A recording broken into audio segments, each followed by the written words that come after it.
So this thing called gossip is a very interesting phenomenon. Because on one hand, everybody understands, you don't need to be a brilliant rocket scientist to understand that gossiping doesn't have any value. Because who does it benefit exactly? You and I get together and some idle chatter about some other third party, whether it's a rumor or truth and so on, especially something that their misfortune or scandal, what benefit is there? So I don't think anyone can document any benefit, direct benefit. And yet, I don't know how much money, millions, billions, probably trillions at this point of dollars goes into this industry. There's gossip magazines. They're the biggest sellers. Look, go to any supermarket and see what the magazines are on the way out. It's not The Economist and not Commentary and so on. It's Us, People, Star, National Enquirer, and so on. Then you have, of course, the nightly entertainment shows. And then you have the daily talk shows. I mean, I don't know the numbers, but it's probably in the tens, if not hundreds of millions of people that are consuming. And then we have the water cooler in every office. You don't even need that. You have all these cartoons where somebody whispers to somebody, "Hey, did you hear about that third person?" And then they whisper, and the process starts. Now, of course, the Torah, which addresses everything, talks about this too. It's called Rechilus, Lashon Hara, a whole series of different expressions, Moshe Shemra. We have a whole series of different ways that we express the idea of gossiping about each other. Which means not only, if it's obviously slander and false, but libel, that goes without saying, most of us understand that's inappropriate. But even talking about somebody positively, Lashon Hara doesn't always mean something negative. Even positive, if it has no benefit, why are you talking about it? But yet, human beings succumb to this all the time, and I don't think anybody's not guilty, even though at the same time we know it's a repulsive thing we wouldn't like done about ourselves. The Talmud actually says that Lashon Hara, which means speaking evil about somebody, bad about somebody, and as I said, Lashon Hara could also mean speaking good about somebody without benefit, because ultimately what benefit is there? It's not good if there's no benefit. It says it kills 3 people. So the expression used,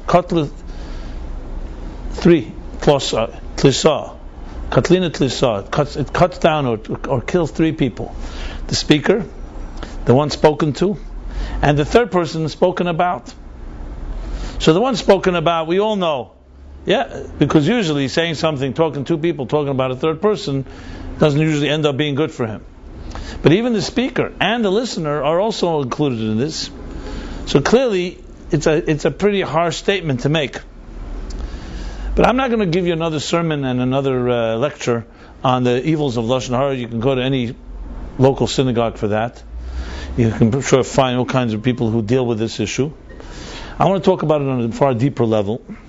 So the chapter is one of the more dramatic and I would say controversial chapters in the Torah. The chapter is called Balak. Balak was a king in a country called Moab, the Moabites. This was basically the eastern neighbors where today modern day Jordan would be.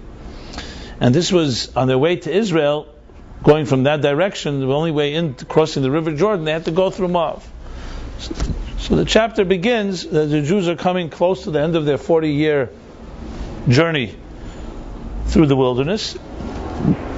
And they go through Moab. When Moab hears that the Jews are marching, they were frightened. Who knows what the Jews want to do? Conquer this land. What will they do to our resources? So the king of Moab goes ahead and develops a plot. How do we stop the Jewish people?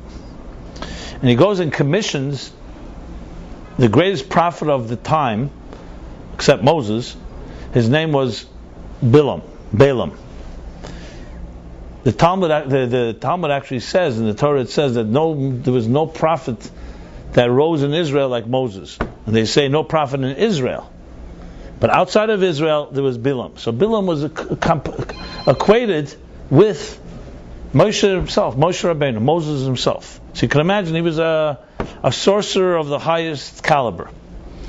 And Balak sends messengers to hire and commission Balaam to come to curse the Jews. To basically draw down divine energies that would weaken the Jewish march, the Jewish people.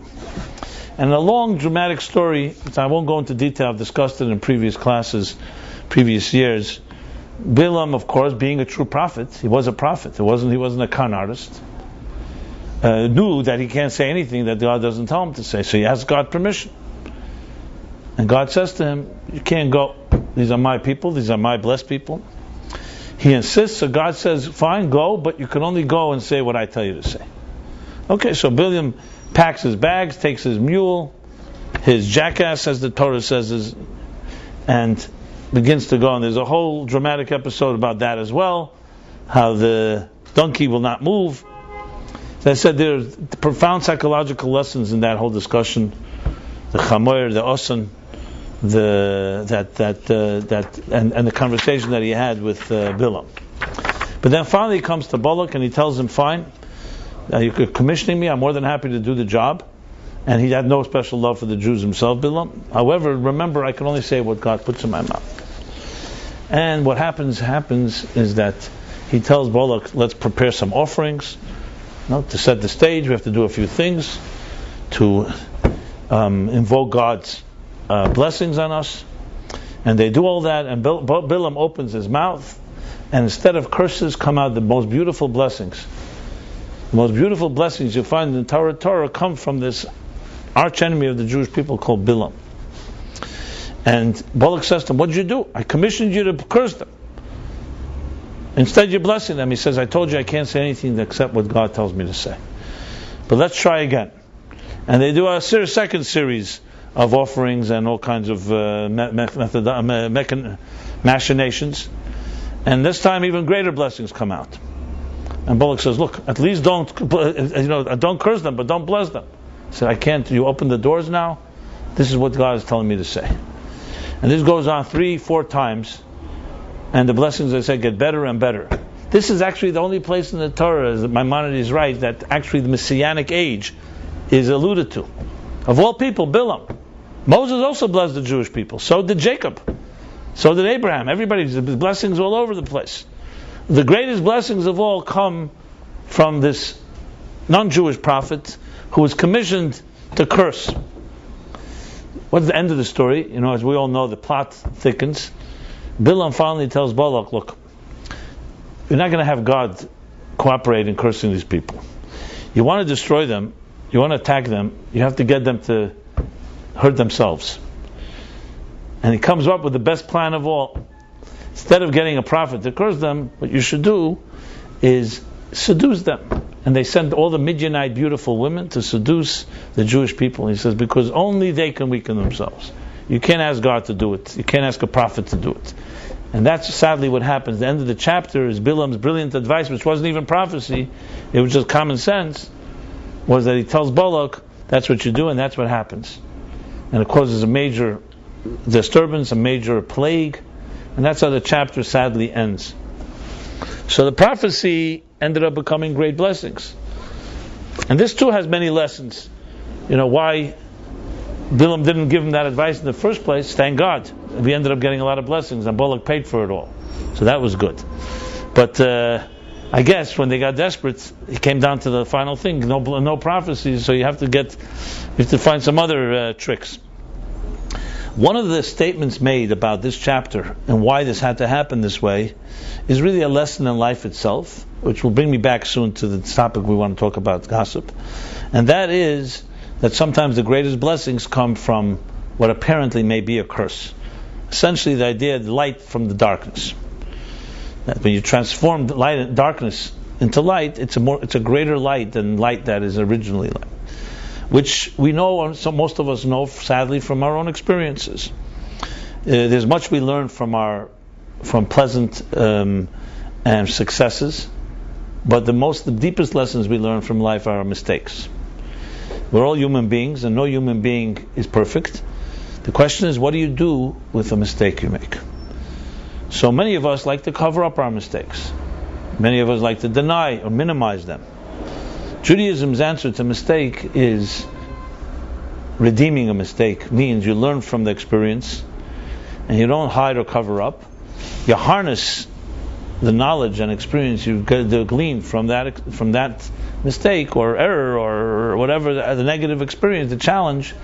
You harness it and you tap into it. And there's a lot of energy there. Just look at human guilt. Human guilt is energy. A person can be consumed with guilt and overwhelmed by it. That means there's a lot of energy. Judaism, especially Jewish mysticism, looks at anything through energy. Even if it's negative energy, but it's energy. That means there's something for you to tap into. Problem is, it's being directed in the wrong place. Think of fire. Fire is power. Without warmth, without fire, we'd have no warmth. We would have no light. We wouldn't have life on this earth. The problem with fire is when it consumes you instead of you harnessing it. So the solution is not to eliminate the fire. The solution is to channel it. The same thing is with any human emotion. Every human emotion, even negative, is energy. That's what it is. The question is who's in control of the energy and where is it going. So when a person is consumed with any feeling, it can be an infatuation, it can be a guilt, it can be anger, raging anger. It's a lot of fire. What Judaism teaches us to do is, besides the discipline to control yourself, that's half the story. The biggest part is redeeming it. Not to eliminate it, but to take that energy and turn it into something positive. Anger, for example, direct it in the right direction, and it can motivate you to do great things. Maybe you should be angry at everything that's evil in this world and become the best person on earth. Everything can be channeled. Now, of course, initially, we'd love to be able to just do everything positively without having to deal with negatives and challenges, but that's not how life works. As they say in relationships, love is based on trust. But trust is not based on perfection. When people say, if you were perfect, I could trust you, it's unrealistic. And it's not even true. Trust is based on accountability, not on perfection. That I know that even if you make a mistake, I know you're accountable, that you're honest. That is where trust is built. And you'll see anyone in the healing world, anyone who's suffered, anyone who's gone through difficult times and they don't trust, they'll tell you I only regain trust, not because I found perfection. That's unrealistic. That's the first expectation. A child who's been hurt, well, they expect next time, I'm not going to trust until I have perfection. That's a childish attitude, and it makes sense because, you know what, I've been hurt. So I'm not going to get into any situation and be vulnerable unless it's perfect. But when you grow and you mature, you realize that's not realistic. What you're going to end up happening is have no relationships. You know, you build so much armor and so many walls that no one can get in, but no one can get out either. So you won't have relationships. You won't have any true love. The real solution is to discover a person who's accountable. That's where trust is built. And learning accountability, then you can learn to trust somebody, because you see they will not lie, they won't cover it up. They're there. They'll be able to address an issue without hiding behind other stuff. So one of the profound lessons of the story of Bilam, why did God make it this way? Why couldn't Moses bless the Jews? You want to give them these beautiful blessings, let Moses bless them. Or find some other, Aaron, Joshua. There's a lot of people to bless them. You have to find someone commissioned to curse them, and from his mouth should come out blessings, which is great. I mean, the end of the story is beautiful. The great blessings. Many of them we actually say in our daily prayers, which I'll soon discuss. And many of them refer to the end of times. The answer is because it's not just a nice narrative. He could have cursed them this. It's a lesson in life. It's a lesson in life. Things come your way. They may appear like curses. They may appear like a challenge that you may think is the worst thing that happened to you. And it ends up being, if you really know how to read it, can end up being the greatest blessings. I once gave a long talk on this in a different chapter where we do have in the Torah curses, unfortunately. There are 2-3 chapters where there are actual seemingly curses. And that too is explained as being deeper blessings. The famous story with Rabbi Shimon Bar Yochai, who sent his son, Rabbi Lazar, to go get a blessing from the great sages of the time. So he traveled and he arrived there, and instead of blessings, what he heard was curses. Came back to his father and says, so what'd they say? He says, you sent me for blessings, they cursed me. His father said to him, no, they didn't curse you. What they really said was all blessings. You just have to know how to read it. It appeared, the word seemed like a curse. So everyone has the commentaries, all ask the question, and if you're interested in more on this, I'm not going to elaborate extensively because I've written a whole article on this, all the different explanations of this strange Talmud. So if you're interested, just email us and I'll be happy to send it to you, or you can look for it on our site, Meaning for Life. So the question is, why? So what are they playing game? The sages, they couldn't just say a blessing, but they have to make someone cause aggravation and so on. And there are different answers given. Some say the answer is because they saw in this person's Rabbi Elazar's destiny, they saw that he would have to maybe suffer. So they decided to take the words of suffering and rechannel it, so that would alleviate that issue. That's one interpretation given. But in Hasidic thought, there's an explanation given, because the deepest blessings are sometimes in the most concealed places. Where do you have the most intense energy? Today in astronomy, in science, where's the most intense energy? A black hole is the most intense. It's so powerful, the gravitational pull, that no light can escape. That's a black hole. You can't even see light. So you see, look at it, it's black hole. If someone understands the intensity, it's actually the opposite. That's why you'll find many Hasidic Rebbes or many people who really understood human beings. When someone came to them, everyone said this person is hopeless. They're filled with so much anger, so much bitterness, so much antipathy and so on. And they were able to see, yes, they're filled, but that's energy. That means there's something that's driving this person. And when you tap into it, you know how to tap into it, you create the most enormous amount of power. So essentially, what these sages were doing were empowering him, because now he had to dig and find what the deeper meaning, and as a result, got even deeper blessings. Now, this doesn't mean we ask upon ourselves curses, God forbid, nor do we ask for challenges. It just means that a challenge is always an opportunity. And that you may have resources right now inside of you that no way would ever be revealed if everything was going well. But there's a challenge, and suddenly you have to you have to resort to accessing deeper strengths, and you have no choice because it's a challenge. And suddenly you realize I have strengths like this. And those strengths now can be applied to all kinds of other situations. So sometimes the exact thing you don't want is the exact thing you need to discover yourself. Of course, if we're wise people, we don't have to wait to hit rock bottom and wait for a disaster, God forbid. We have to bring challenges upon ourselves. Healthy people challenge themselves all the time. They don't wait for someone else to challenge them. One of the Rebbes, the Rebbe Rashab, the fifth Chabad Rebbe, once said to a Chassid, it's pretty harsh terms, but has a powerful message. He said to him, life breaks everybody.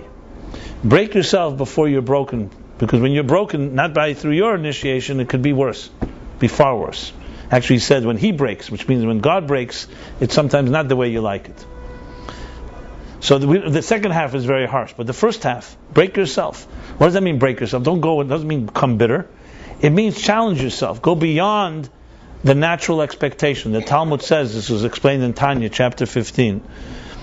The Talmud says an interesting thing. During the times of the Talmud, it was a custom that when students would study a tractate or any text, they would review their studies 100 times, which itself is quite admirable. How many people review their studies 100 times? But the Talmud says something even more powerful. It says that someone who reviews their studies 100 times is called someone that's not serving God, because it's a habit, it's a routine. If you study 101, you go beyond that 100 to 101, you break yourself, you break your nature. That one is worth more than the 100.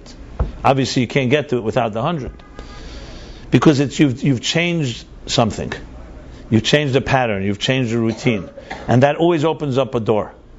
People who are naturally curious, there's not people who say voracious readers. It's not like they come to a limit. I've read enough books. There's always more. Intelligent people, they're always looking for more information. I've saturated myself. I don't need any more knowledge. You ever hear anyone say that? So, when a person's in that phase, they're always breaking themselves. What means breaking? Not a negative breaking, it's a positive breaking.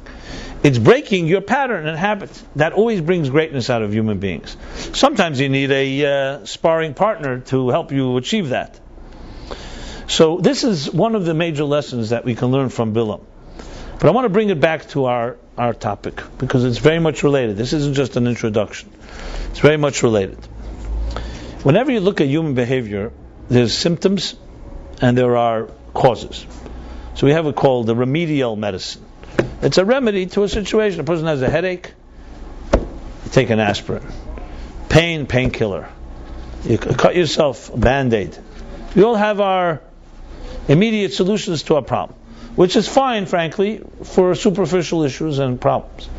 Then there's what's called preventive medicine, or even deeper, root medicine, where you're not just dealing with a symptom, you're dealing with a cause.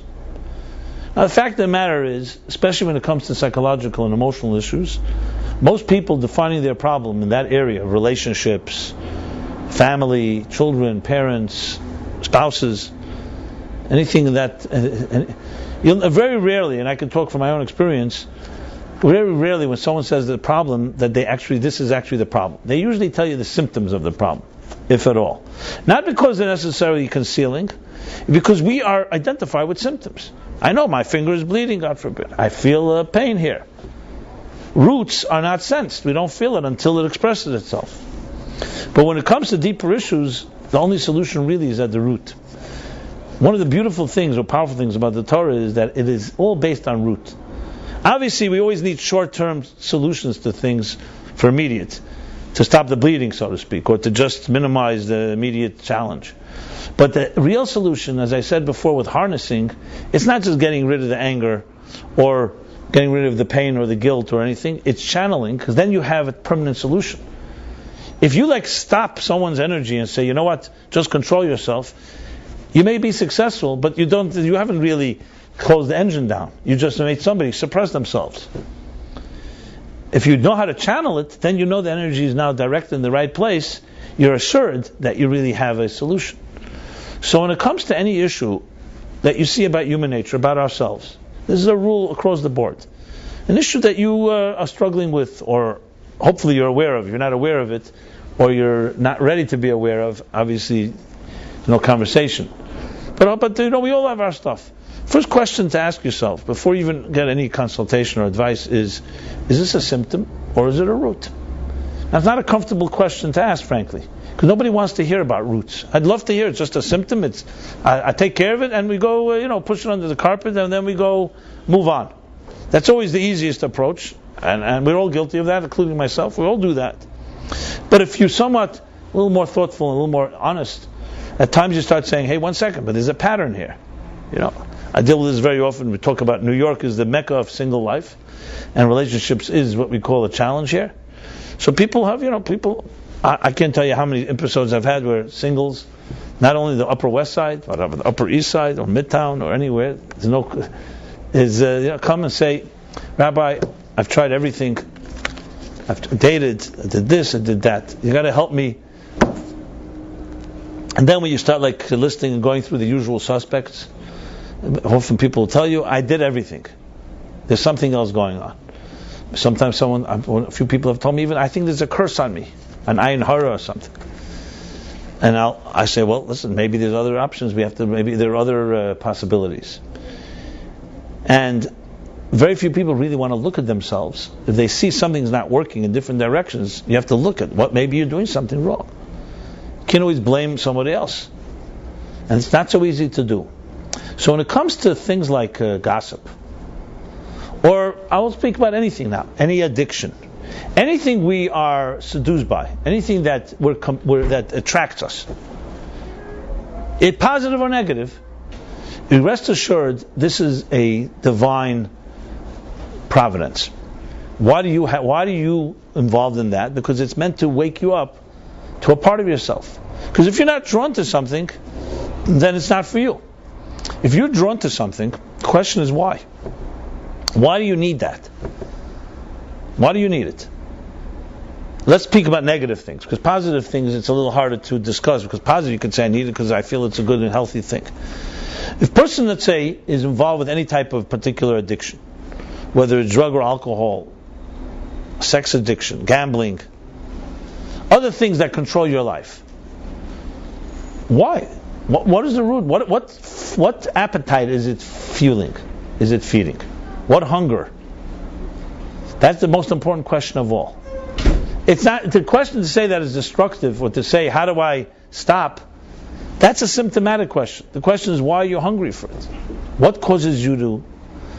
Now we all know, for example, if you see somebody drinking in a desert and they're drinking poison, toxins, to the point that you know they're going to kill themselves, the answer is very simple. Their problem is because they're thirsty and they can't find water. So they're drinking whatever comes their way. The answer is exactly the same with any of our so-called compulsions and obsessions. You're hungry for something. What you're hungry for, you can't find one way, so you find whatever came your way. The easier way, whatever came first, whatever a friend may have introduced. And then that becomes your addiction. Mediocre people have mediocre addictions. They're not addicted to things. It's passionate people that get addicted, because you're passionate and there's nowhere to put the passion. So the thing that you're hungry for becomes your passion. So a thing like gossip, which some can see as innocuous, as I said, how many billions of dollars and millions of people are watching and reading and hearing and talking and so on, is a symptom, but there's a deeper root that lies at the heart of it. And that deeper root is addressed in this week's chapter. It's addressed also in essentially the essence of what makes us human beings. And maybe a good way to begin is also that tonight, also a special day, especially on a personal level, because in the tradition I grew up in, Chabad, tonight's a holiday called Yud Beis Tammuz, 12th of Tammuz. 12th and 13th of Tammuz is considered a Chag HaGeula. 86 years ago, the previous Chabad Rebbe was redeemed from prison on this day. What prison? It was Soviet prisons in 1927 under Stalin. You heard of Joseph Stalin, who was not far from his counterpart in Germany. A good match for each other. And actually one ended up cancelling out the other. Thank God. It was when the Nazis tried to attack Hitler, tried to attack Russia. And this man did everything possible to extinguish Judaism, Jewish life in this former Soviet Union. Now you have to remember, some estimates, there were 10 million Jews in the 20s in Russia. No one knows really. They were definitely the largest population by the turn of the century, because the American Jewry basically, except the Sephardic, but the two big immigrations of Jews in America was number one in the 1900s, 1900, 1905, due to the pogroms in Eastern Europe. And the second immigration was essentially the second half of the century, after the World War II. So whatever the numbers were, it was a massive amount. And here suddenly the Bolsheviks, who saw religion as the opiate of the masses, using Karl Marx's term, decided to outlaw everything that's religious, especially Jews. Jews are always they call the miner's canary, are always the lightning rod. You can rest assured, you attack the Jews, you can rest assured that trouble's coming. Not just to the Jews. Hitler and the Nazis did it, and Stalin did it in his own way. Basically outlawed everything. Many, many Jewish leaders at the time, many in Russia, said, the time has come for us to leave this country. And they did that. But you can't have millions of people leave. What happens? The previous Lubavitch Rebbe's name was Rav Yosef Yitzchak Schneerson, the sixth in the line dynasty, beginning from the Baal HaTanya, the Reb Shneir Zalman who started several hundred years ago in the 19th century, author of the Tanya. He said we have to do everything possible to preserve Judaism, and we can't just run and leave the ship sinking. And he created a whole scheme of underground synagogues and underground efforts and activities to keep the spark alive as much as possible, humanly possible.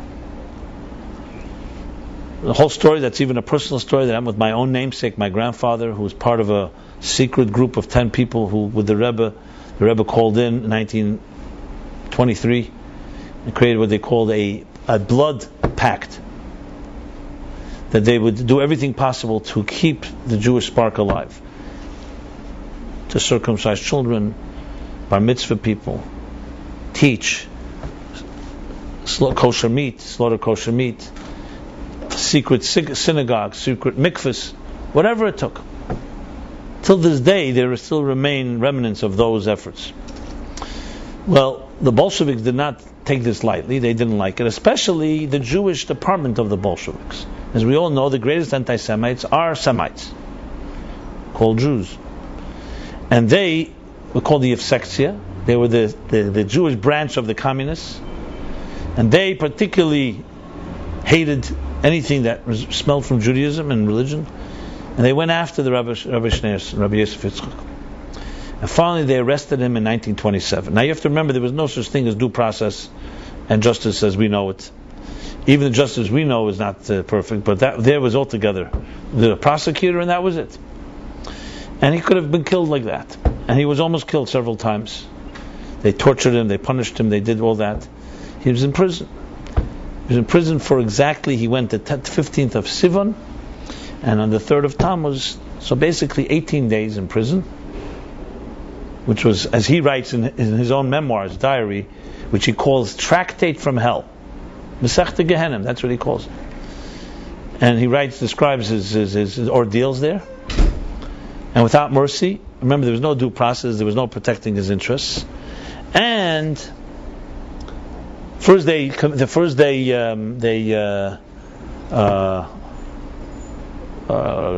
word? They interrogated, but then they ruled him to death. What was the call? They sentenced him to death. And then they decided to sentence him. There was a lot of political and international pressure. They decided to sentence him to 10 years in exile, which turned out to be 3 years in exile. And that finally was reversed, and he was freed.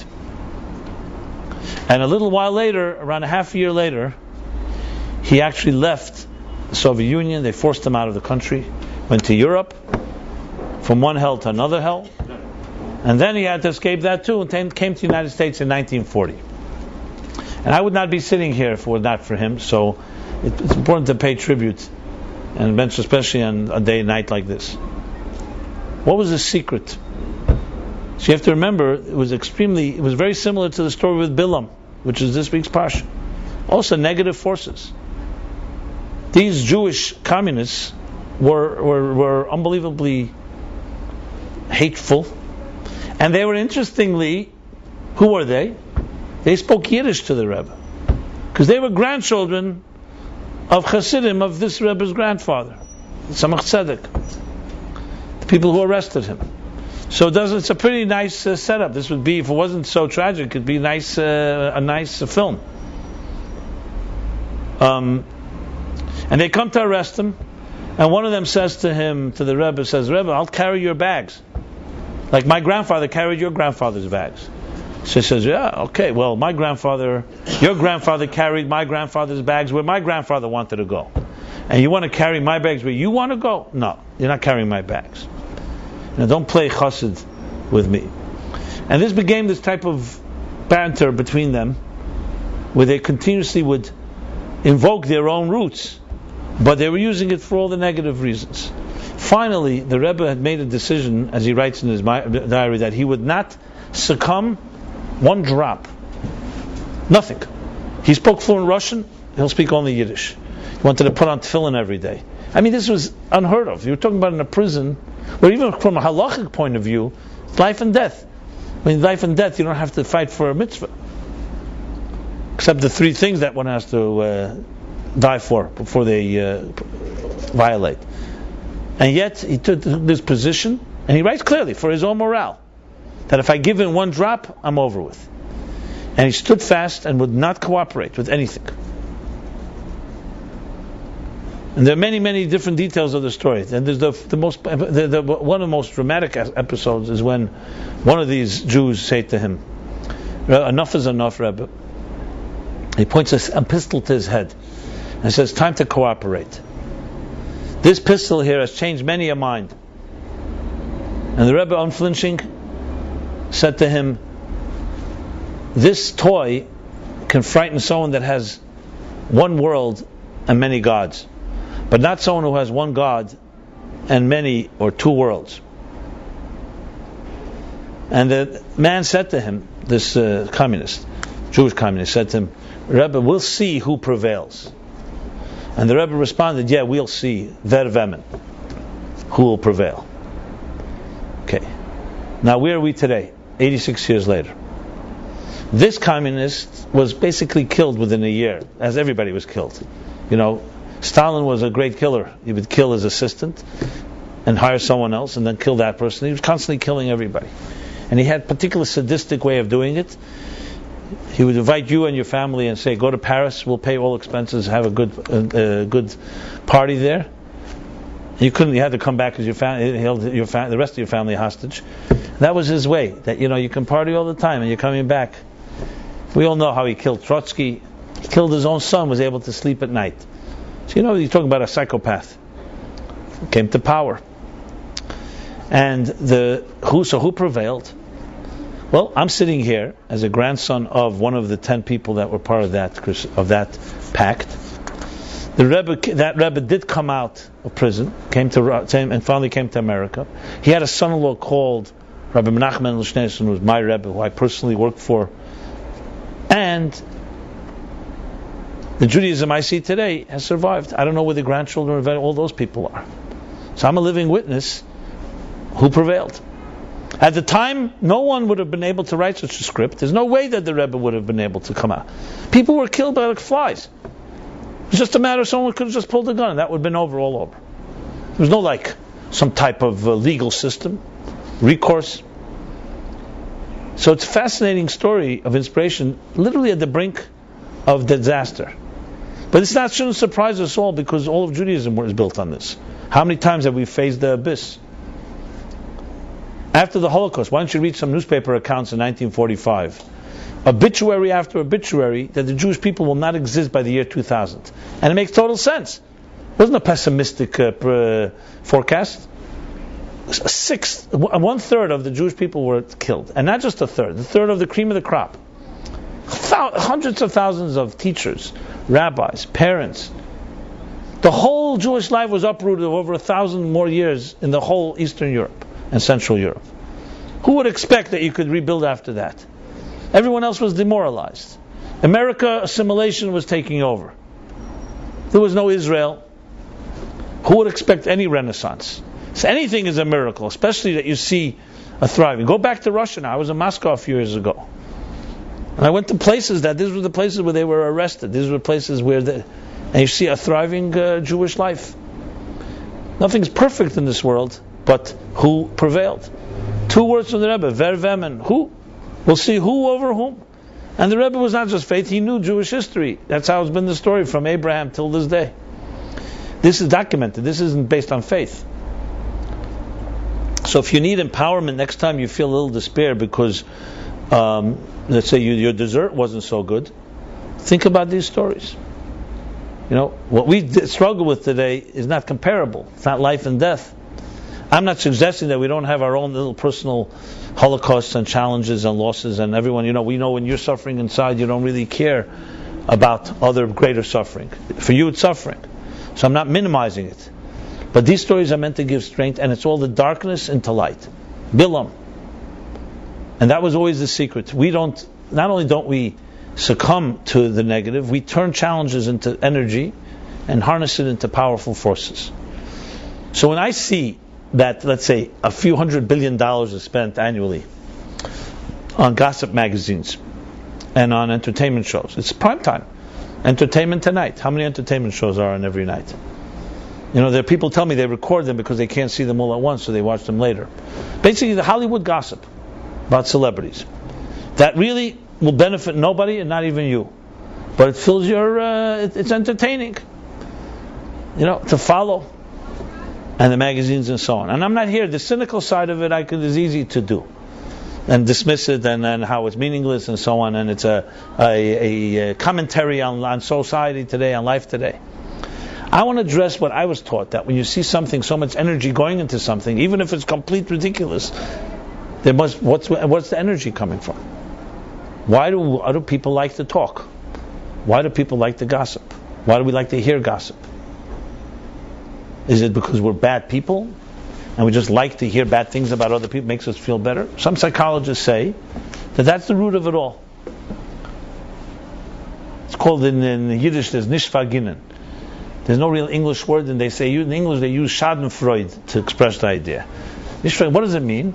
Someone else gains something, you gain nothing from them losing it, but you enjoy if they lose it. The question is, where's this weird personality feature come from? I'm sure nobody here has ever succumbed to that, but there are people on this earth that have that. This one's benefiting, this one's not losing. If that person fails or falls, you will gain nothing. Why would you have celebration over them falling? So some psychologists say, because we're insecure. So if everybody's, and we feel we're failures, if you feel you're a loser, it makes you feel a little better if everybody else is a loser. That way you don't stand out that much. Like if you see someone really ambitious or successful, and you're not that way, it makes you feel bad. So if everybody is more or less falling, hey, I'm not so bad after all. Not a bad theory, and I would say it's probably true, and express itself in many other ways. Which really comes down, if you talk about the root of this, would be then insecurity. An insecure individual. So I was thinking about it, and I was saying, is there gossip, let's say, in heaven? Do souls chatter about each other? And the answer, of course, is no. Now, why not? What kind of climate and environment is there that's different than down here? And that can help us, And if you look around, in general, you want to look at, sometimes see human flaws. A good way to understand human flaws, you look at a person that doesn't have that flaw and say, what makes that person tick? Why is that person not succumbing or not driven or obsessed with things that I'm driven by or something? And maybe you'll find an ingredient or two. So in heaven, most of us understand that there's no chatter or gossip. You know why? Because they don't need to, and there's nothing that no one has any benefit there from doing so, and they're aware of that fact. And you can come down and say that's very much connected to security. If you know who you are, and you wake up in the morning, and you come out of bed, jump out of bed excited about your day and about your life, and you know why you're here, nothing in this world can shake you. However, if you don't have that, then everything's going to shake you because you're dependent on other people for your recognition, for affirmation. Now, the fact is that's how God created it. Little children born into families, like all of us, we were once all little children, believe it or not. Right? I have a living witness here that knows I was a little child once. You may not know this, but I have my mother here this evening. Not online here, right here. The young blonde right in the back. Did you know that? Okay. And but believe it or not, you were also once a little child. Like someone told me a few years Rosh Hashanah, someone from this class who lives now in another country, sent me a picture of herself when she was a little girl, like maybe 3 years old. And she writes me 3 lines that made my whole Rosh Hashanah, broke my heart. She writes, what happened to this little child? So Rosh Hashanah, I had what to think about during my prayers, and I wrote it back between Rosh Hashanah and Yom Kippur, a warm letter, trying to say, we're all trying to find what happened to that little child. That innocent, pure child, unjaded, that was not affected, came out of his mother's womb, everything possible. But God made it in His own, I won't call it sadistic, but definitely in His own interesting way, didn't make it so simple. You're born, I remember my son when he was a little kid was excited coming home. He told me a line, he says, I heard today that really, and it impacted me because it impacted him. He said to me, you're born an original, don't become a copy. But we become copies. We become conformists. Nobody's born a conformist, by the way, so you have no excuse. It's not inherent. It's acquired. It's an acquired skill. An acquired. So we're born, but we're born into families, and our families are expected to nurture us, to nurture and to cultivate and to allow us to develop our sense of confidence and security and significance. That we do not be dependent on others for that. Now we all need each other, obviously, even as we're older. But when a child has that from a young age, they're armed with whatever they need. Imena nili mili. If I'm not for myself, who I'll be, starts when the moment you're born. Now, till you come out of your mother's womb, nobody can take that from you, because in your mother's womb, whether your mother or father likes it or not, or anyone else does, God made it as such that you will be nurtured. Period. You'll be fed. You'll have everything you need. Now, obviously, God forbid, a mother in pregnancy can also cause damage to a child, but let's not talk about exceptions. But once the umbilical cord is cut, there's a new umbilical cord that you're dependent on. That those around you will nurture you. And they will affirm, not that they created, they will affirm that you're God's gift, and that you matter, birth is God saying you matter, and that you are absolutely indispensable. Not an arrogance, but just a sense of self. And as you grow and you develop that sense of self, so then when you begin to interact with the world around you, you don't need others for your security, for your confidence. So why would a person like that need to talk about anybody else? So it's very clear that if you need to talk about someone that gives you pleasure and there's no benefit, it maybe means that you don't know who you are. If you're driven by a mission 24/7 and you're fully confident and secure in it, that's what it is. Why would you have to spend time entertaining yourself with idle chatter and gossip about other people? So you could answer that one of the reasons that people are so consumed with that is because, yes, they basically don't have a life that's really generated from within. Maybe partially, yes, but it's not something that really consumes them 24/7, so their energy is going elsewhere. You're going to an easy thing, an easy target to discuss, to speak about others.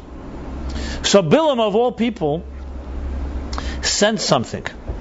One of the blessings that he shared, that he says, that we have become part of the morning prayer, is the famous prayer, Ma toivu oyalecha Yaakov, mishkanesecha Yisrael. Literally means, how good, how pleasant are the tents of Jacob and the dwelling places of Israel. So the commentaries ask Rashi and the Talmud and the Medrash, what does this mean? What did he see? What was so pleasant about these? What were the nice tents? They were nice. They were comfortable, cozy, warm. It says that they were situated in a certain way, that no one built a tent whose door faced the door of the other tent, which becomes a law actually in the Torah, that when you build a home, you do not build a door or a window facing another person's window. In other words, to keep your nose to yourself and not in someone else's kitchen. We say, seeing someone else's washing their laundry. If you've ever been to a bungalow colony, you can realize why some people don't like bungalow colonies, because that's how they're built. I don't know if the doors exactly facing each other, but the environment is definitely such environment. It's interesting. This is what he blesses the Jews with. Matevu, look how beautiful, how pleasant their homes are. Now you may think this is like a petty thing. Doors are facing each other, not facing each other. No other blessing that Bilam could say. I mean, there are other blessings, and this becomes our morning prayers, because it's far deeper than just a matter of meddling in other people's business. It's about, what is your oil? What does your tent look like? What does your environment, your home look like? What does your personality look like? So I go back to the story with the previous Lubavitcher Rebbe. He said this toy can frighten someone that has one world and many gods, not someone that has one God and many worlds. You have one world, this material world. So some psychologists, and definitely the Buddhists, argue that one of the greatest fears, the fear that drives all human fears, is the fear of death. So though we don't think about it maybe overtly all the time, but it's the fear that we will end one day. And that creates a fundamental insecurity in every human being. So all the drives we have, the ambitions, the successes, are all trying to somewhat make some impact, that we shouldn't be completely insignificant. And this fear of death drives all fears. Whether you agree with it or not agree is not really so relevant topic here. But the idea that we have fear in ourselves, and I don't mean fear, the overt sense you walk outside at night, you fear a thief or a burglar. That there's a fundamental fear in us. Think about next time you have to have a confrontation, or fear of trying something new, the unknown. They're fears. So what the Rebbe was saying, a very powerful statement, which essentially echoes what all the Torah says, especially in this chapter, and that is, if you have one world and many gods, you're going to be afraid of everything, because your world is going to disappear. Every day there's another God that goes a different direction. There's nothing to build upon. For many people, God today is money, power, control. Now tell me, how could you build a long-term plan on something that is not long-term, that dissipates? Imagine someone saying, the foundation of a building that I want to sell to you is a quicksand. Or it's some foundation that's built on something that doesn't last long. It lasts as long as your money or your food. It's not exactly the foundation you want. You want a foundation that's everlasting.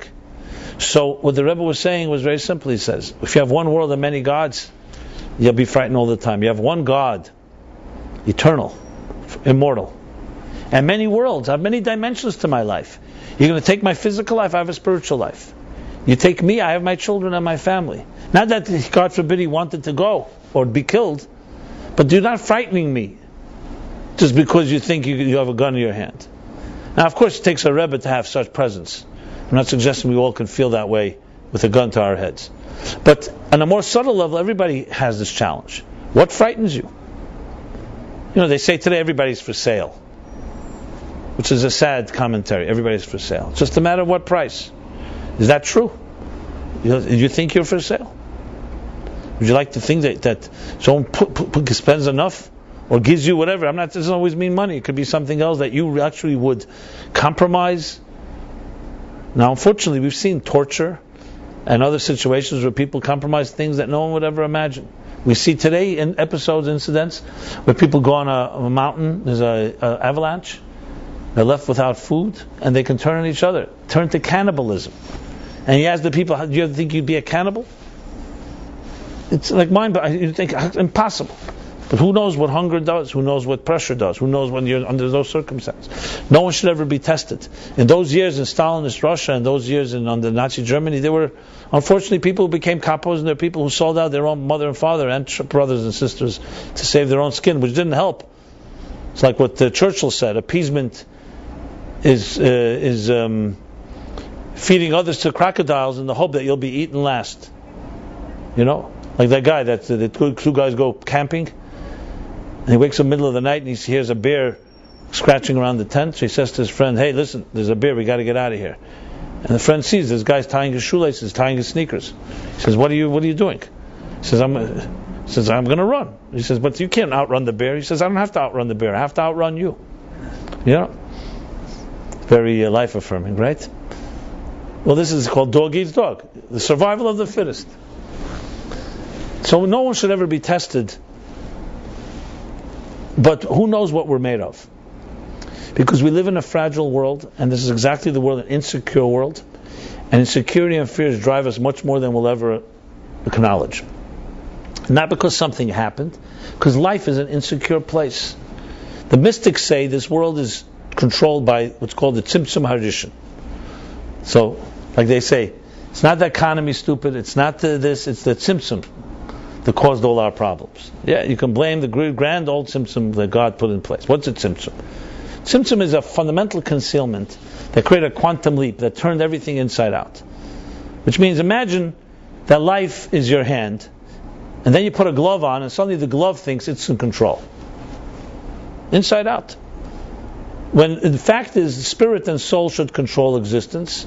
The material world controls. What controls your attention? You walk down the street. Who tells you what to look at or what not? Your soul or your body? Because we are affected, we're sensory creatures affected by sensory stimulation, and that's what controls us. So it's very difficult to live a life and say one God and many worlds. This is the world that we know and we worship. In a world like that, all the vices, including gossip and the others, are dominant, reign dominant, because that's the tools of an insecure world. Same thing like jealousy. You ever think about jealousy? What is jealousy exactly? How does it help you be jealous of somebody else? If you are completely secure in your own life and everything you have what you need, and you're confident with it, you wouldn't need to be jealous. You wouldn't even be caring what happens with someone else. So you'll see the root of a lot of all this is insecurity. Now, most people wouldn't identify gossip with insecurity. As a matter of fact, I even saw some evolutionist psychologists explain the benefits of gossip, if it's not taken to extreme, is the importance of keeping a society honest. So people know it's like a deterrent. You know that you'll be talked about if you do something wrong. So in the olden days, billions of years ago, animals evolved Gossip was a way of keeping people in line. Well, and that's the root of why People Magazine and Us Magazine and Star and so on are so successful. I'm being said somewhat sarcastically. I would say that gossip is, if that was even the cause, it's gone far away from there, because today it's not about keeping people in line. Most gossip is just what's called a shma. You just gossip to gossip. And it ultimately is a way of filling time that doesn't have any benefit, because you don't necessarily think your life is beneficial. If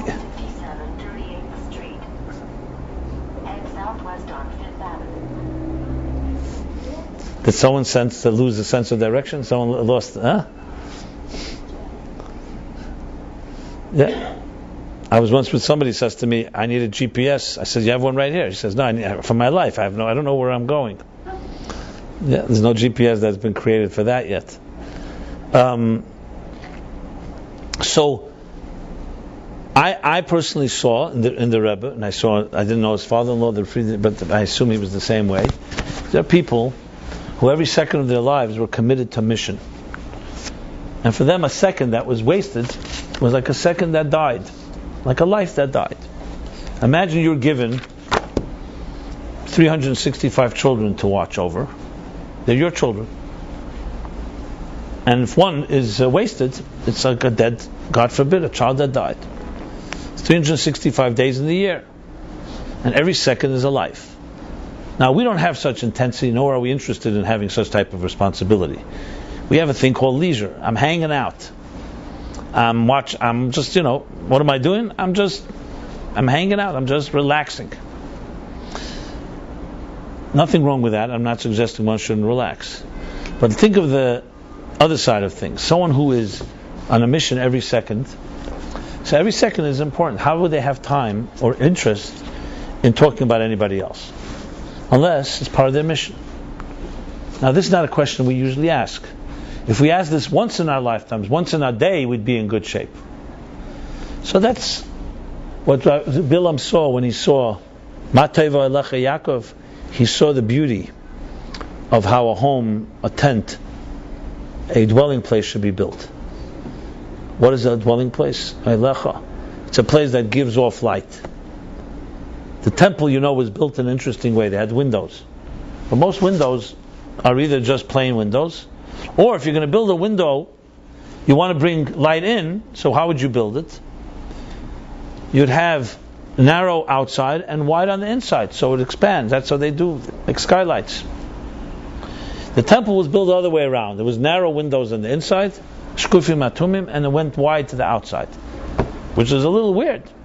So if the light shined in, think of going inside the temple, and you see a window with a little speck of light coming in. It should have been the other way around. A little light, and then spreads. So the Talmud answers with a question. The temple is the house of God. V'chila eirahu tzarich. Does God then need light? His light is to give light. His role is to give, not to take. So here's another good question you could ask yourself if you want to make yourself uncomfortable. Are you fundamentally a taker or a giver? So we all know the scene in the Frisco Kid where the train robber robs everybody's jewelry and possessions, and before he jumps off, he tells everybody, remember the lesson in life. It's always better to give than to take.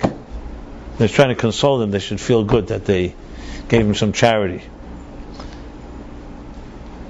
Now, the tendency is to take in this world. Why?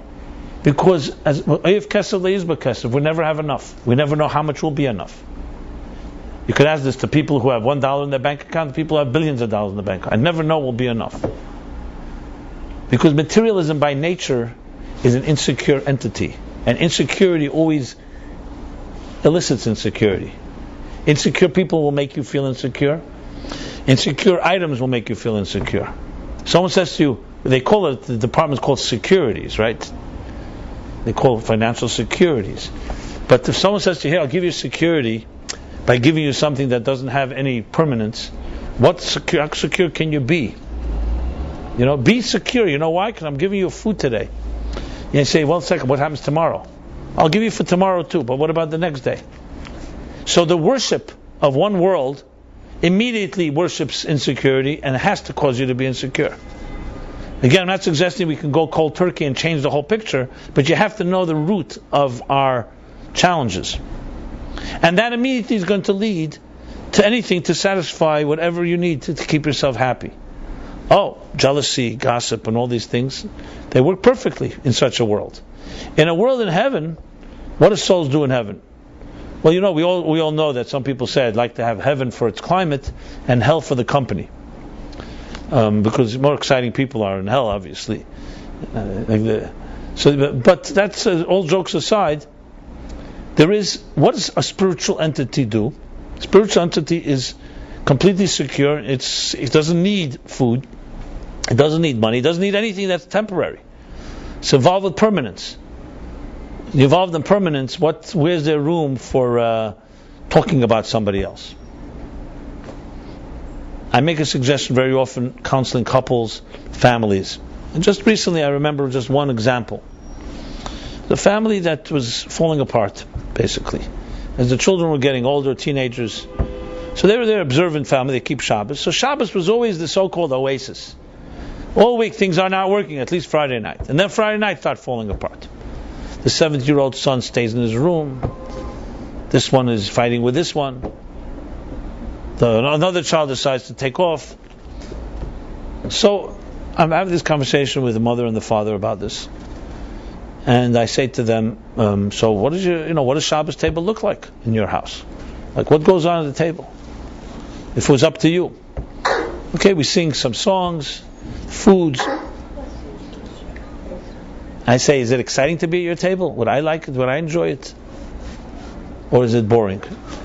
They say, it's pretty boring. We're also pretty bored. So you have any guests ever? Is there any arguments? Good arguments. Does God exist? You ever debate that at a Shabbos table? No. We all believe in God. Everything is cool. That. So I said, so why would a 70-year-old want to sit at a table that's boring? There's a lot of adventures out there. Online, go to Manhattan.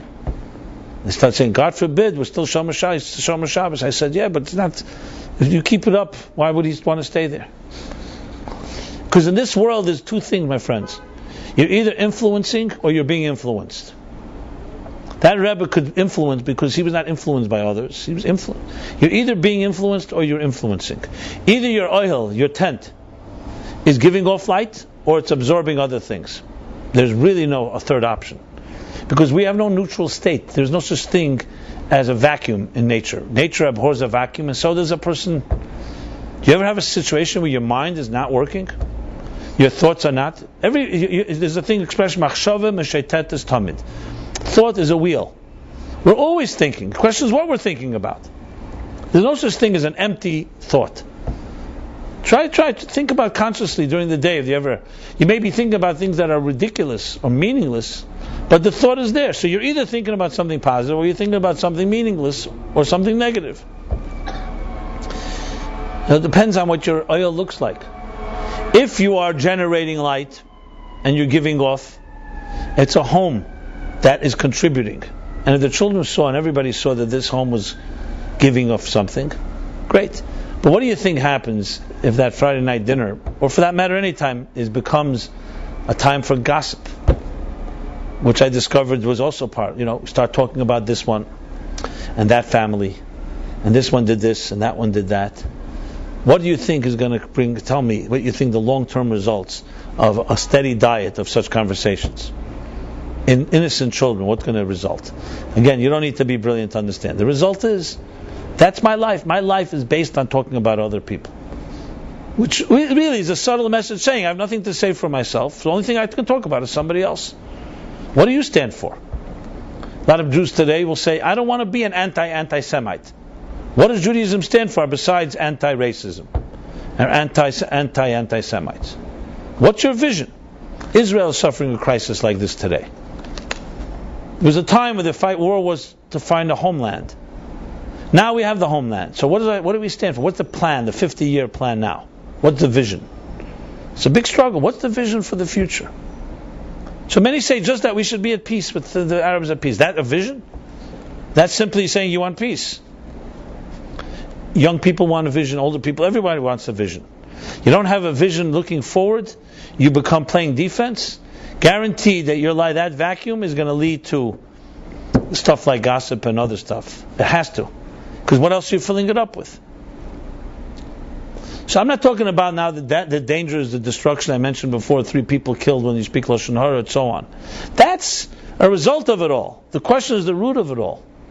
So you look at your life and look at what you're involved in, guaranteed it will illuminate what you're made of, what your personality is like. Just today I was telling somebody, I said, you want to deal with a negative situation? How much light is going on in your life? Because there's only room for that much. You put more light, there's less room for something else. It's very hard to fight demons. It's very hard to fight darkness. The best way is you bring light and automatically it dispels. I know it sounds like a simple formula. Why it's difficult is because when you're addicted to your own thoughts and you're consumed with whatever it is that you think is your problem, it's very hard to think from that outside direction, from the outside. That's why you sometimes need someone else to say it. So Bilam was giving the Jews the greatest blessing of all. It seems simple, but it's not so simple. That you will have beautiful homes because you have what to give. So you don't need others to feed your diet. No. Many people are asked the question as a hypothetical, if you were the only person on earth, what would you be doing all day? You have no one to fight with. There's no one to be jealous of. You have all the resources in the world. Most people are terrified of the prospect. They say, I'd commit suicide. I wouldn't know what to do. I'd be so bored. What does that tell you? That I don't know what I stand for, basically. Without others to juxtapose yourself around. I mean, it's a hypothetical. But these are questions that end up being critical because, the fact is, you are living the only one on this earth. Who else is living inside of you with your concerns and your loneliness? You all know you have a place inside of you that nobody can enter. So in a certain way, you are alone. So what's going on there? What do you do with that? The most important message that the Torah can give us when you say God, what is God? Many ways you can explain it, but ultimately it means that we are created in the image of God, that we are not temporary, negligible creatures. We are God-like, which means we have eternity inside of us. And your life choices are, you're going to choose the temporary path or the eternal one. And this choice, my friends, is not easy to make. And most people on earth from the beginning of time chose the temporary, they chose instant gratification. That's why they're not here today. I would say as a nation, the only nation that chose eternity were the Jewish people. The others could have chosen. Why? We're the grandchildren of the Roman Empire, direct descendants, that can talk about names of their grandparents. We're the descendants of that, for that matter, of Aristotle. He left a timeless wisdom and philosophies. We're his children. Did he even have children, grandchildren, great-grandchildren? How come nobody was invested in making sure that their ideas would last forever? I mentioned this several times. During the Holocaust, we know that the Jews would, they say, the witnesses that heard them sing Ani Mamin, I believe in complete faith that Mashiach will come, while they were going to the gas chambers. Said Kaddish, Shema. Now tell me, what kind of insanity is that? Of all places, God was more concealed than ever. In any way you could say, as we say in Yizkor prayer, we say, Ayah Hashem Elokeich. One of the arguments we have to God is, when you allow a Holocaust to happen, you know what you give? You give food, fodder for anyone saying, where was your God, this great God of yours? Look what He allowed to happen to people of faith. And still Jews, when they were singing Ani Mamin, Shema, they had every reason to deny God, because God denied them. So where does that come from?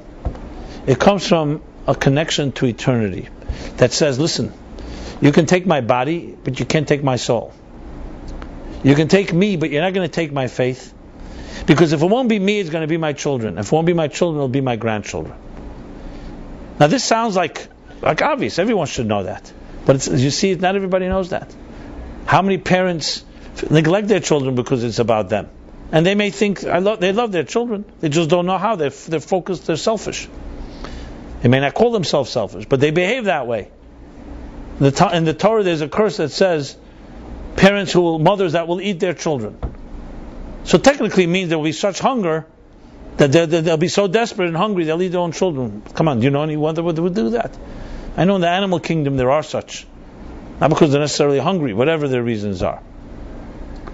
But psychologically, it makes sense. When a person's consumed with themselves, they're blinded, and therefore they can hurt even those they love. Not to quote this great paragon of morality, Oscar Wilde, but he had a lot of good lines, that guy. And he said, people kill the thing they love most. It's often true. It's not because we want to, because we're blinded. Subjectivity and so on and so forth. So, what Bilam was saying, and if you look at the gist of all his blessings, are all the same thing. That this is a nation that's eternal. It's not a nation that reckons with others and doesn't conform. It was all talking about eternity. And one of the things eternity is their homes. Their tents are beautiful. Technically, yeah, their doors don't face each other. You know why? Because they're not interested. They're not shaping themselves based on others. They have to see the neighbor to know what I have to do. Which is the beginnings of what essentially gossip is conceptually. That others are somewhat feeding you. The Kotzker Rebbe said about relationship, he said, if I am I because you are you, the door of my tent is facing yours, so I'm I because you are you, and you are you because I am I will not be and you will not be. But if I am I because I am I, and you are you because you are you, then I will be and you will be. Essentially, if your identity is defined by others, ultimately you're not going to be complete, and neither will they be complete because their identity is defined by you. Self-generated.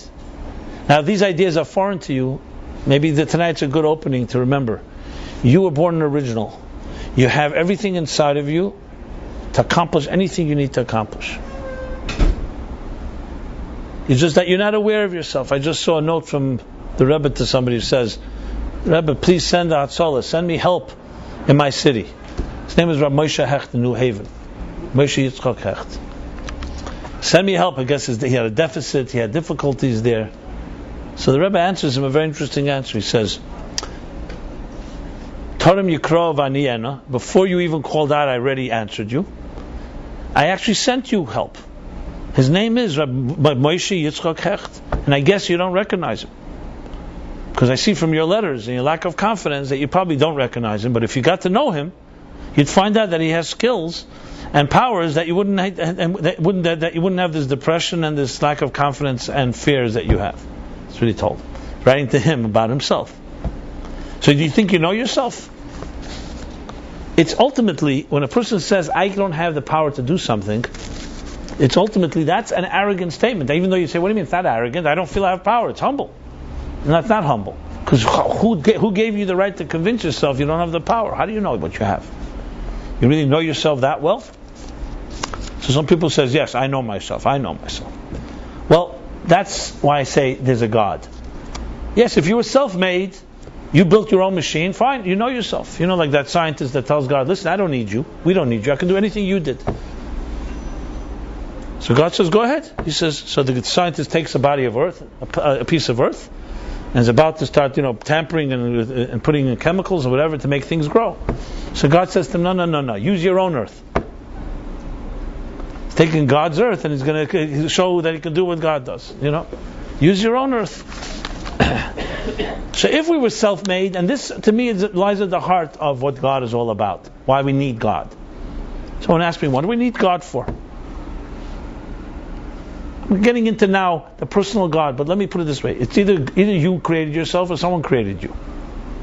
So if you created yourself, so fine, then you know yourself all well, and that's it. And you're doomed to your own, or you're destined to your own, whatever you think about yourself.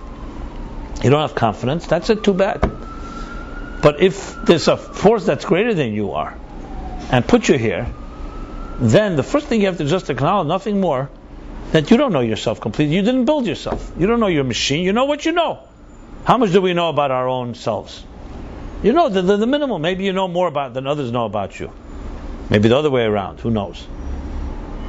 So that statement alone gives a person power. And that's why the Rebbe said to him, this toy can only drive fear into someone that has one world and many gods.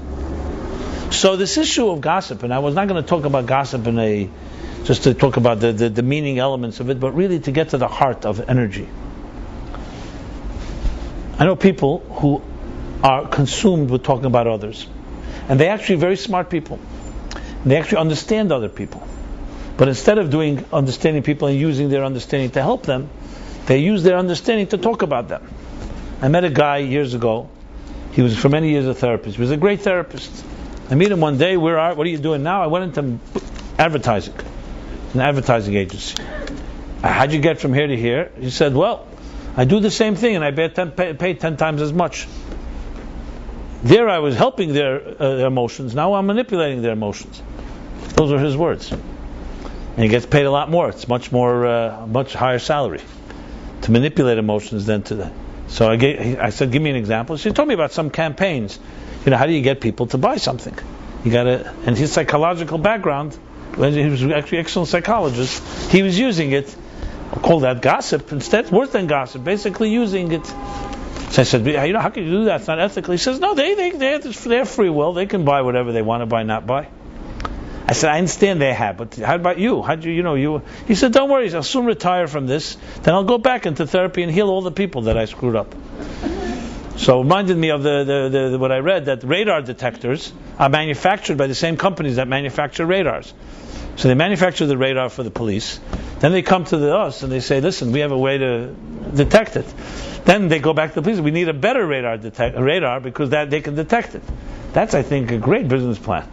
You both sides of the, or who are the best? What they say in the New York Times, they had this article a few months ago that the biggest department in General Motors is what? Is their tax department. They have 1,000 people working just on basically finding ways to cut taxes, and they make more money from that than all the sales put together. And where do they hire these people? From the IRS. So here we go. We have people writing tax law, which obviously has loopholes. Then the people who know the tax law know the loopholes. Then you hire them back to fill those loopholes, and they'll create more loopholes. That's the story. So how could you be frightened by things like that if you're a real human being? Unless you become trapped in that world, and that becomes your steady source for nutrition, spiritual, psychological, and so on. Which is perhaps why the Talmud Mishnah says, "Ein lecha ben chayrin ela mi she'esed b'Torah." There's no one free except one who studies Torah. The interesting thing, it doesn't say everyone who studies Torah is free. So just for the record.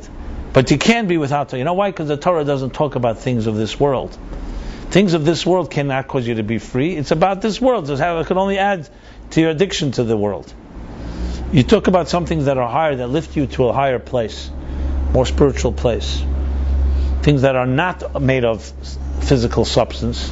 That gives you freedom. So you don't become tied down and grounded by the gravitational pull of this world.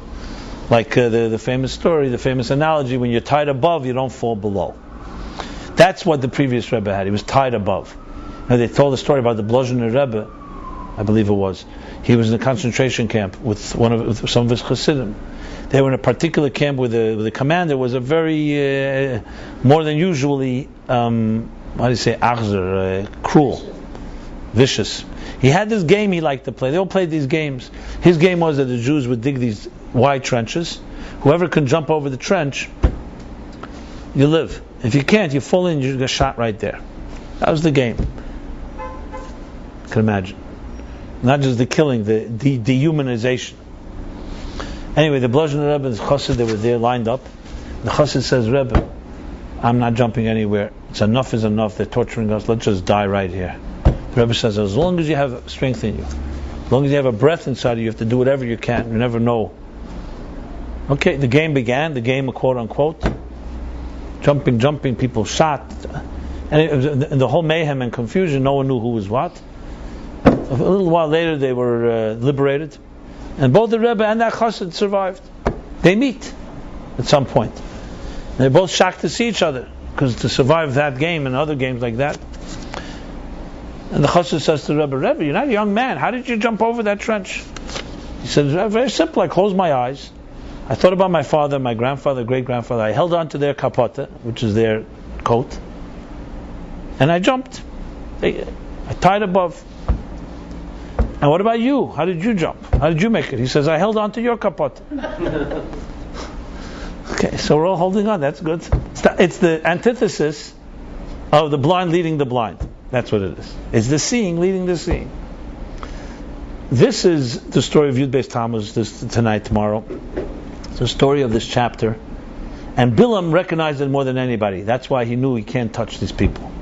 Because anything he would do, he's not touching a power. If the Jews were a big empire, okay, so weaken their empire. Go to war, take away their arms, take away their strong people. The same mistake Paroi made. What did Paroi say? When he heard from his stargazers who's going to come and redeem the Jews, was to be a man, Moses. She said, great idea, he had it, brilliant, he's a genius. Kill all the boys. She said, Kol haben hayolud, tashlachu aliyam, they throw him into the sea. That way, the little Moses will never grow into becoming the big Moses. Well, it was a big mistake. Thank God he made this mistake. Why did he make this mistake? Because he projected, like we all do. He said, who's the power? The men. The women and children could be subdued. The men are the problem. So let's kill the boys before they grow up, and that was it. He made a little mistake. The little mistake was, like the mistake all anti-Semites made, that the power of Jews doesn't lie in brute strength, or in arms, or necessarily masculine, or in aggression. It lies in faith. It lies in spirit. What happened? When the men and women, the Jewish men and women heard about this decree, what did the men say? They're practical. They said, you know what, let's stop having children. Until this decree is over, he's going to kill every boy. The women said, listen, if we don't have children, we're never going to get out of this God-forsaken place. They had a vision. And we'd be succumbing. What are we going to do? We'll figure out. The Talmud says some women went to the field and had children. Yocheved, we know what she did. She took a little baby, Moses, she put him in a basket, she smeared it with the tar and so on, put it in the river Nile, and he survived. You needed one. Yes, were many little boys killed? Unfortunately. But this little Moses made it. This Pharaoh cannot fight. How do you fight faith like that? With what? You can't shoot it. Because you shoot, there was another person with faith. You can't kill faith like that. The he shamdalanu, it says, we say in the Haggadah. What's the he? She withstood everything. All those that wanted to destroy. Some say the he is in the cave, lashon cave. It's in the feminine. It means faith, amunah. Neshama is in the feminine. The he and the promise, havtacha, the promise. That withstood. It's not a power said in the mysterious vihi, in the third person, the she.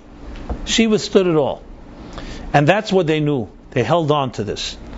And that's why we're here today. That's why the Rebbe said, Ver Vemen, who will see who will prevail. It wasn't a miracle or a curse or a blessing. He knew. Who prevails is those that hold on to eternity.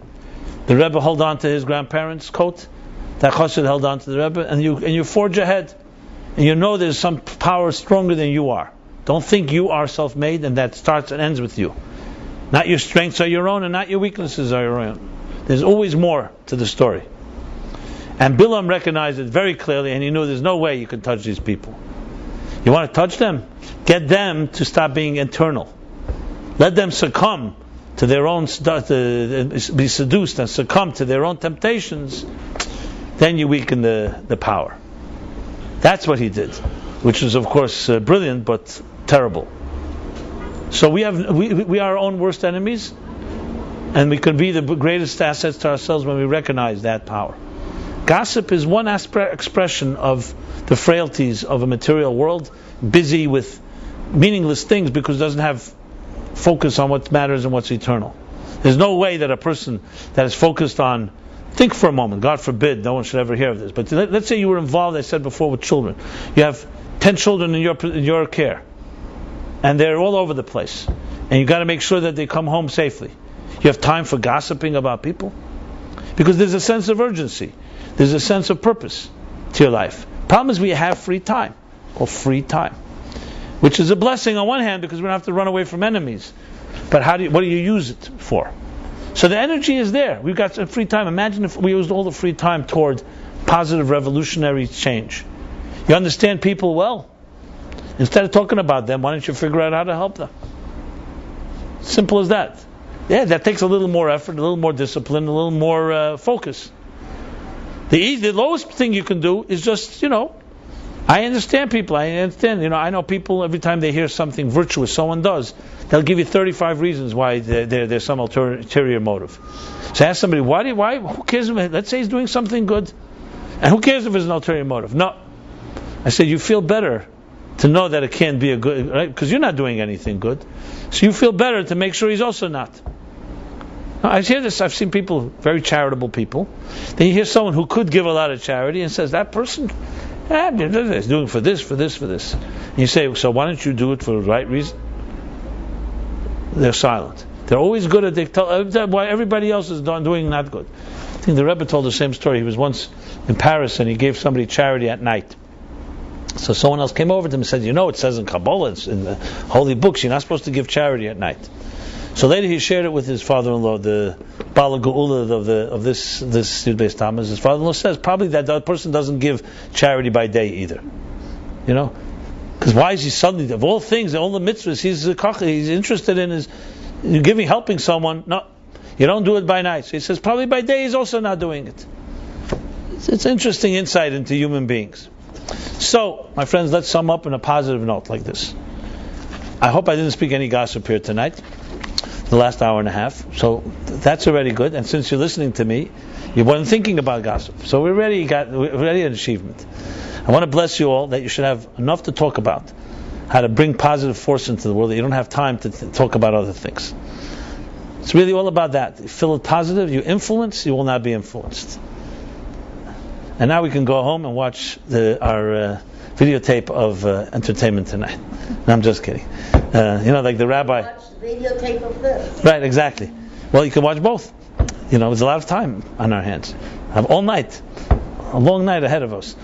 But that's the guy. The guy comes to the rabbi. There was the rabbi and his president who built a synagogue from scratch. And every year was a struggle to get people Rosh Hashanah Yom Kippur. Finally, the rabbi comes to the president and says, this year, my friend, finally all our efforts are bearing fruit. We're going to have hundreds of people Rosh Hashanah Yom Kippur. And the president suddenly looks at the rabbi and says, of all years, this year the playoffs are on Rosh Hashanah.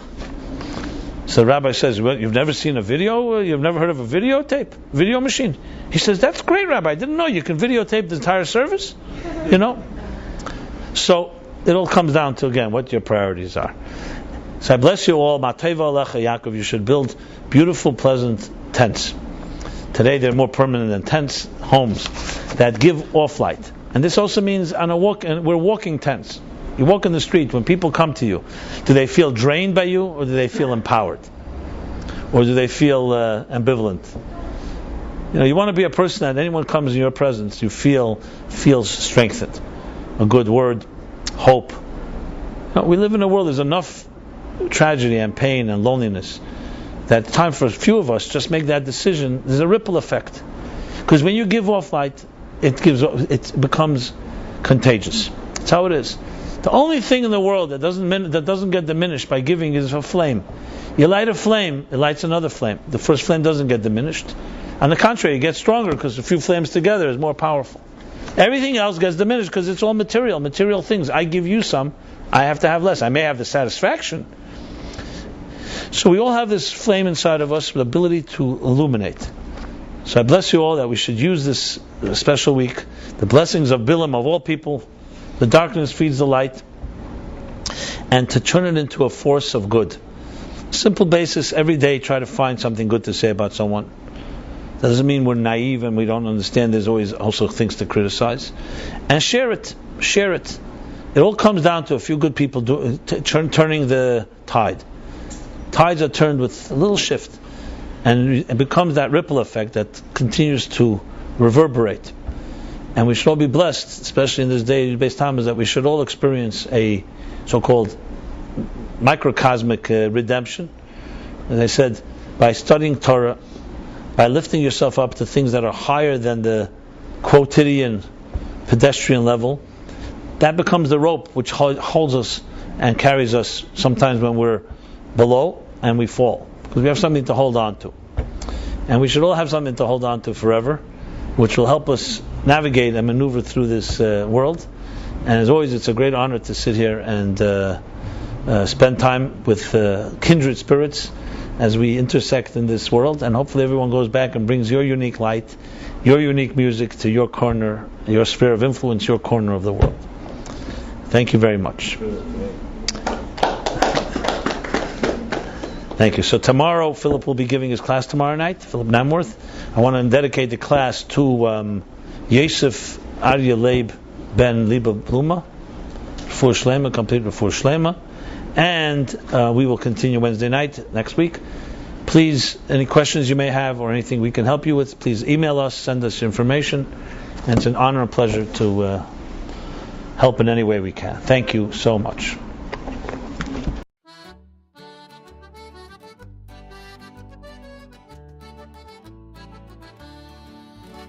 Scattamo stanotti, viri come balla, sutta e fanali chi si scidica. Ballamo stanotti, salta come un'anna, chi pettini di luna in sciolla. Gira musica, gira e non si ferma, come una galla do vento aita. Attira con narina, tamburello e abbacia come sua figliola. Scattamo stanotti, viri come balla, sutta e fanali chi si scidica. Ballamo stanotti, salta come un'anna, chi pettini di luna in sciolla.